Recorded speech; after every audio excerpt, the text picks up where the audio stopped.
The night was thick and heavy, the neon lights of Tokyo casting long, distorted shadows. I stumbled out of a smoky izakaya, the sake still burning in my throat, my mind a blur of laughter and forgettable faces. The empty streets seemed to whisper as I walked, my footsteps echoing off the silent buildings. I just wanted to get back to my hotel room and collapse. I finally reached the hotel, a cheap, narrow place tucked between a pachinko parlor and a ramen shop. The elevator creaked as it climbed, and the hallway was dim, the carpet stained and worn. My keycard beeped and I pushed open the door, ready to fall into bed. But just as I was about to step inside, I noticed a girl standing by the window at the end of the hall. She was young, perhaps 16, with long black hair that fell straight down her back. She wore a white dress that seemed to glow in the faint light. Her back was to me and she was perfectly still, staring out at the city below. I paused, a strange chill crawling up my spine. I thought maybe she was lost, or waiting for someone. Part of me wanted to ask if she was okay, but the sake made my tongue heavy and I was too tired to care. I turned to go into my room, but then I heard her voice. It was soft, almost a whisper, but it cut through the quiet of the hall like a blade. "Don't go in there." I froze, my hand on the door frame. I looked back at her. She hadn't moved. What? I slurred. Slowly, she turned her head, just enough for me to see her face. Her skin was pale, almost translucent, and her eyes were dark, bottomless pits. She smiled, a thin, lifeless smile, and whispered again, "There is something inside, waiting for you." My heart pounded in my chest, the alcohol suddenly turning sour in my stomach. I wanted to laugh it off, to call her a prankster, but my mouth was dry. The door to my room was still open a crack, and from inside I heard a faint scraping sound like nails on wood. The girl's smile widened, and she took a step toward me. I didn't wait. I ran, stumbling down the hall, not looking back until I was in the elevator, the doors closing on the empty corridor. I never saw her again, but I never went back to that room either. And sometimes, late at night, I still hear that whisper, "Don't go in there." Last week in Japan, I had way too much to drink. The streets were a blur of neon and rain as I stumbled back to my hotel, my head spinning with every step. I remember thinking the elevator ride took forever, that ding of each floor sounding like a countdown to something. When I finally reached my floor, the hallway was eerily quiet. The fluorescent lights above hummed a low, monotonous drone.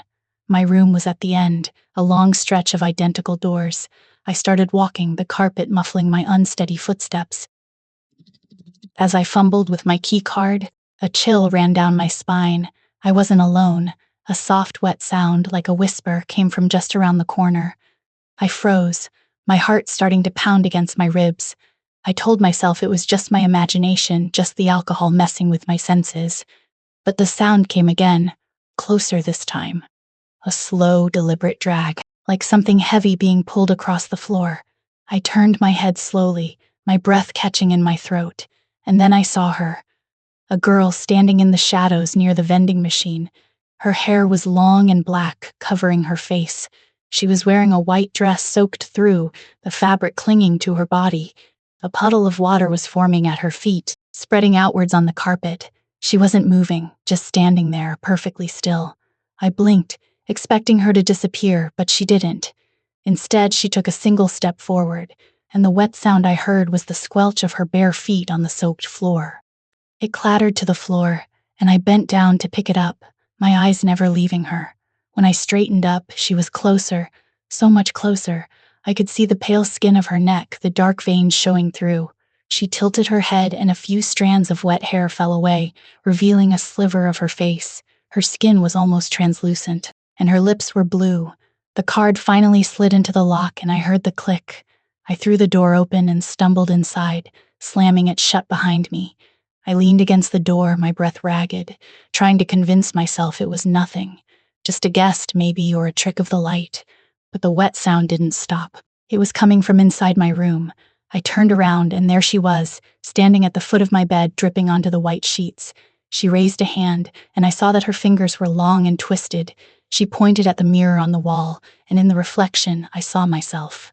But I wasn't alone. She was standing right behind me. A girl was standing outside my door. She was dressed in a pale, soaked kimono. the fabric clinging to her frail frame. Her hair was a tangled mess, hiding her face. She didn't move, she didn't speak, just stood there perfectly still, like a forgotten statue. My breath hitched in my chest for a long moment. Neither of us moved. The hallway was silent, save for the faint hum of the vending machine around the corner. I remember thinking, maybe she is lost, maybe she is a guest who had too much to drink. But something felt deeply wrong. The air around her seemed colder, thicker. I tried to speak to ask if she was okay, but my voice caught in my throat. She remained motionless, and that stillness was more terrifying than any sudden movement could ever be. I wanted to run, but my legs wouldn't obey. Finally, she tilted her head just slightly, and a slow, wet sound escaped from her lips. It wasn't a word. It was a low, guttural murmur, like water gurgling through a drain. She began to raise her hand, reaching toward me, and I saw that her fingers were pale and wrinkled, as if she had been submerged for a very long time. I stumbled backward, fumbling for my keys, praying they wouldn't slip from my sweaty hands. The lock clicked, I threw myself inside and slammed the door shut. I leaned against it, heart pounding, listening for any sound from the hallway. There was nothing, just the silence and the echo of that inhuman murmur in my mind. "Excuse me," I managed to croak out in broken Japanese. She didn't respond. I took a hesitant step forward, my heart hammering against my ribs. The air around her was cold, unnaturally cold, carrying the faint, unpleasant smell of wet earth and stagnant water. My breath formed tiny clouds in front of me, even though it was a warm spring night in Tokyo. I should have turned around right then. I should have gone straight to the elevator and called the front desk, but something held me in place, some sick curiosity. The girl's hair hung in long, wet strands, dripping onto the tatami mat. Though there was no rain that night, her yukata was soaked through, clinging to her slight frame, and the fabric was stained with dark patches that looked like mud or something worse. She began to turn, but it wasn't a normal movement. Her body rotated stiffly, like a puppet on rusty strings. First her head, then her shoulders, then her waist, each joint moving independently and with an audible crack. When she finally faced me, I saw that her eyes were wide open, too wide, the white showing all around the irises. Her mouth hung slack, and a thin trickle of dark water dripped from her chin. I couldn't look away. My legs felt like lead. She took a step toward me, and I swear her bare feet didn't make a sound on the wooden floor. Then, in a voice that seemed to come from everywhere and nowhere, she whispered, "You shouldn't have come home so late." I reached out, my hand trembling, to touch her shoulder. The instant my fingers brushed the damp fabric, she snapped her head up. Her face was pale as porcelain, her eyes wide, black, and empty. They weren't eyes, they were voids, sucking in all the light around them. A faint, high-pitched whine started to build in my ears. Last week in Japan, I had one too many drinks at a bar in Shinjuku. The neon lights blurred into smears of color as I stumbled back to my hotel, my head spinning and my stomach queasy. I fumbled with my keycard, the door finally clicking open with a soft beep. The room was dark, the curtains drawn, and a faint smell of stale air hung in the space. I managed to kick off my shoes and collapse onto the bed, but as my head hit the pillow, a strange sound cut through the silence. It was a low, guttural whine, like a wounded animal coming from just outside my door. I froze, my heart hammering against my ribs. Slowly, I crept to the peephole, my breath held tight. Through the tiny lens, I saw her, a girl, standing perfectly still in the hallway, her wet hair clinging to her face, her eyes fixed directly at my door. She began to smile. It wasn't a human smile. Her mouth stretched far too wide, too thin, revealing a row of teeth that were black and sharp. The whine became a shriek, a sound that felt like needles piercing my skull.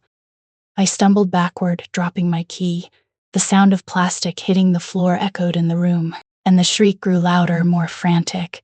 I scrambled to pick up the key, my hands shaking, and pressed my back against the door, trying to push it shut. But the door wouldn't budge. It was as if something was pushing back from the other side.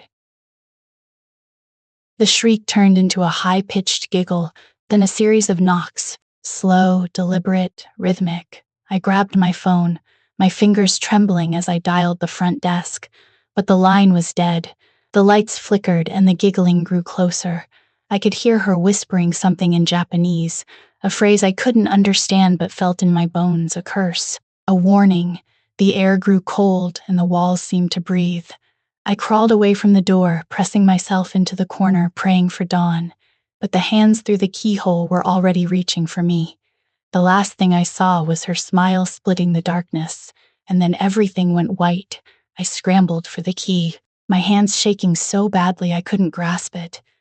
The shrieking grew louder, and I saw her form begin to distort, her body stretching and bending in unnatural angles. The vision blurred, and I felt a cold hand wrap around my ankle, its grip like iron.